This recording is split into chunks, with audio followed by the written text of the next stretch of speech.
All right, well, let's take you back to our leading story where police say that the most wanted cash-in-transit murder suspects have been fatally wounded during a shootout with officers in Boksburg in Ekurhuleni. The police are currently briefing members of the media. Let's listen in. Which is, of course, counterintelligence.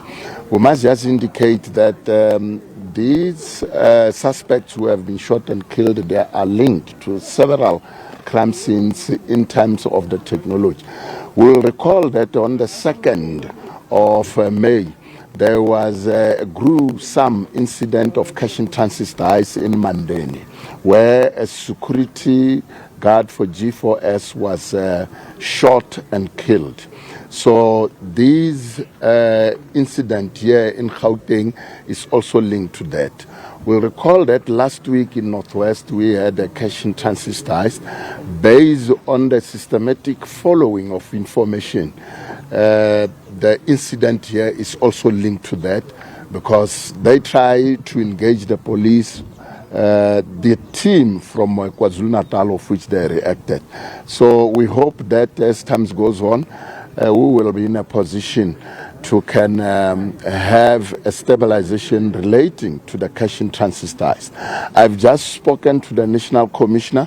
I've spoken to the Provincial Commissioner of KwaZulu-Natal, Lieutenant General Nhlanhla Mkhwanazi. He shared with me an information to say it looks like these suspects, they are transnational because there are some of the suspects, those who are arrested outside of the country as we speak now, or outside South Africa. So we hope and believe that we'll have some sort of a stabilization in terms of cash-in-transit dice. Speaking about some sort of stabilization, we are looking at the statistics of KwaZulu-Natal and Gauteng, and they are at the top. What is SAPS currently doing to ensure that those numbers are manageable? Because not so long ago we heard of a cash-in-transit heist that you spoke about, which led one of the suspects, it was quite gruesome to even describe it. Yes, indeed. You'll understand that with what we got today here in terms of the interaction, where we had 2 people who were engaged the police, of which these 2 people were fatally wounded or thwarted. But over and above that, except these multidisciplinary teams, we having a proactive measures, quite a proactive measures. These proactive measures, we have put our tactical response team. Like in Gauteng, we have subdivided them into 2 teams. We divided the province into Gauteng North, Gauteng South.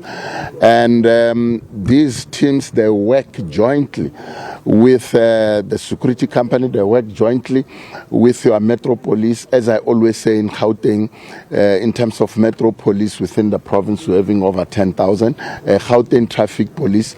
But over and above that, these intelligence or the anti-kidnapping team, counterintelligence, from time to time they collect information of which we deal with this incident systematically. So in terms of prevention, we are across the province implementing the issue of ensuring that our members on the byways, on the freeways, they are seen, and ensuring that we prevent these cash-in-transit dice.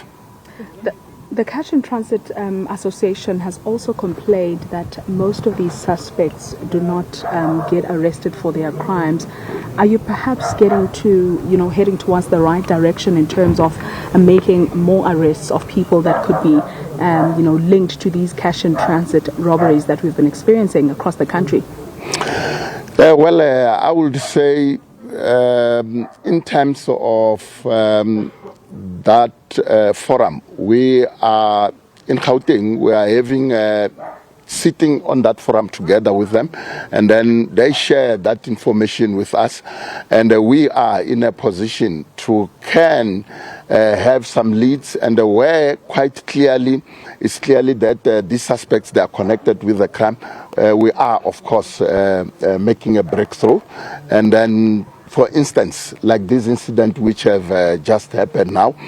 And the other thing is that you'll recall that for KwaZulu-Natal and Gauteng, we're having quite a number of crime scenes where there was a crossfire with the police, and ultimately we had most of the suspects who died while they were trying to engage the police. All right. Thank you very much, Provincial Commissioner. Thank you, PC. That's the Provincial Commissioner of Gauteng, General Tomi Mtombeni, just giving us an update on what happened here. The crime scene is still being processed, and I think as the day progresses, we'll have a little bit more information on exactly what transpired in here. We do know that they had rifles and illegal firearms like your AK-47s. We know that it's been confirmed that only 2 suspects were fatally wounded in this shootout here in Boksburg. But you'd also notice that there are members from the SAPS from KwaZulu-Natal who traced the suspects to this house here.